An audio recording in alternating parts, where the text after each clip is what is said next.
Hello guys, this is Shankar Pratap Singh and you are watching SPS astrology. दोस्तों, आज मैं आपको बताने वाला हूं कि जैसे कई बार सुना जाता है कि अगर हमारे बर्थ चार्ट में कोई ग्रह नीच का है तो वो हमारे राजयोग को बिगाड़ देता है। यानी जिस हाउस में कोई प्लेनेट अपने डेबिलिटेशन में होता है तो उस हाउस की चीज़ों को बिगाड़ देता है और साथ में राजयोग को भी बिगाड़ देता है। राजयोग का मतलब सुख, संपत्ति, वैभव, धन, लाभ, पैसा, नाम, फेम, ये सारा राजयोग है। तो क्या ये बात सही है?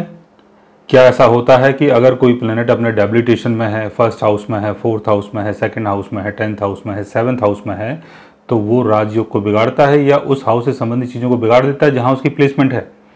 हकीकत में ऐसा नहीं है। अगर कोई प्लेनेट अपने डेबिलिटेशन में है या अपने एक्सल्टेशन में है तो उससे कोई फर्क नहीं पड़ता।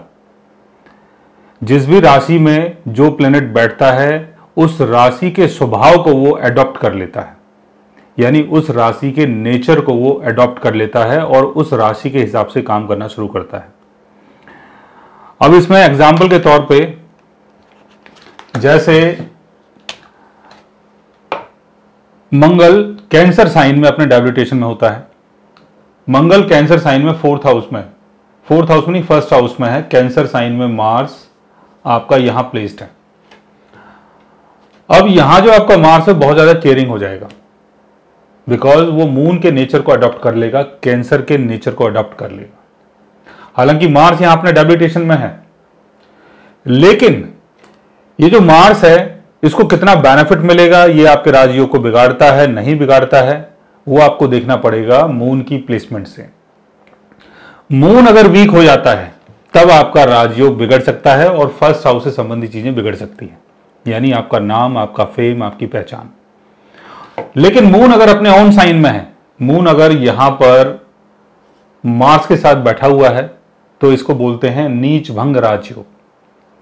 मून का अगर एस्पेक्ट कैंसर साइन के ऊपर पड़ता है, मून अगर यहां पर है, मून का जो 7th एस्पेक्ट है वो कैंसर साइन के ऊपर पड़ रहा है, तब भी ये मार्स आपको बेनिफिट देगा। मून अगर अपने एक्सल्टेशन में है, मून अगर आपका यहां पर प्लेस्ड है 2 नंबर साइन में, तो मून अपने एक्सल्टेशन में हो गया, यानी मार्स जहां पर बैठा हुआ है, जहां पर अपने डेबिलिटेशन में है, उसका लॉर्ड अगर अपने एक्सल्टेशन में है या अपने ओन साइन में है या अपने ही घर को देखता है, तब ये जो मंगल है ये आपको बेनिफिट देगा। इसी तरीके से आप और भी चीजों को यहां समझ सकते हैं।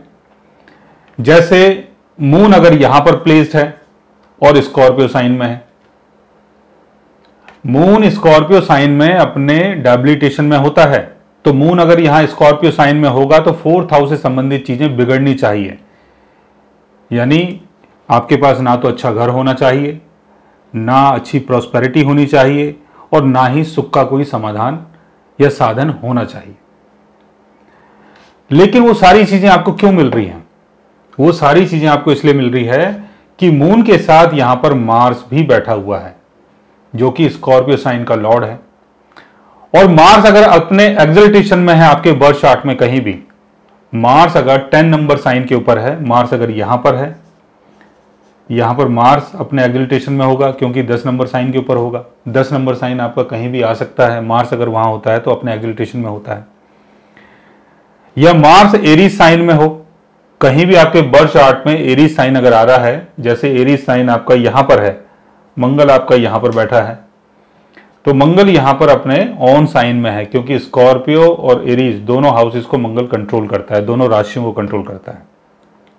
मार्स अगर आपका यहां पर प्लेस्ड है, यहां से मार्स का जो 7th एस्पेक्ट है वो आपके 4th हाउस में पड़ रहा है, या मार्स आपका यहां पर प्लेस्ड है, यहां से मार्स का 4th एस्पेक्ट जो है वो आपके 4th हाउस में पड़ रहा है। तो इस तरीके से मार्स का अगर एस्पेक्ट पड़ जाए या मार्स अगर यहां पर प्लेस्ड हो या मार्स अपने एक्सल्टेशन में हो, तब ये मून आपको लॉस नहीं देगा, उल्टा फायदा देगा। तो ग्रह या नीच का हो, ऊंच का हो, उससे कोई फर्क नहीं पड़ता। यानी अपने डेबिलिटेशन में हो, अपने एक्सल्टेशन में हो, तो उससे कोई भी फर्क नहीं पड़ता है। आपको सिर्फ ये देखना है नीच का जो ग्रह है उसका लॉर्ड कहां पर प्लेस्ड है। अगर उसका लॉर्ड उसको सपोर्ट कर देता है तो नीच के ग्रह भी आपको बहुत ज्यादा बेनिफिट देते हैं। सो गाइस, आज मैंने आपको बताया नीच के ग्रहों की सच्चाई के बारे में। अगर आप भी जानना चाहते हैं किसी ऐसी चीज के बारे में तो उसके लिए आप हमारे चैनल को सब्सक्राइब कर सकते हैं। और अगर आप हमसे बात करना चाहें, कंसल्ट करना चाहें, पर्सनली हमसे मिलना चाहें, तो आप हमारी वेबसाइट के थ्रू, हमारे ऐप के थ्रू हमसे मिल भी सकते हैं, बात भी कर सकते हैं, और गाइज आप हमसे कंसल्ट भी कर सकते हैं। So guys take care, love you all and good bye.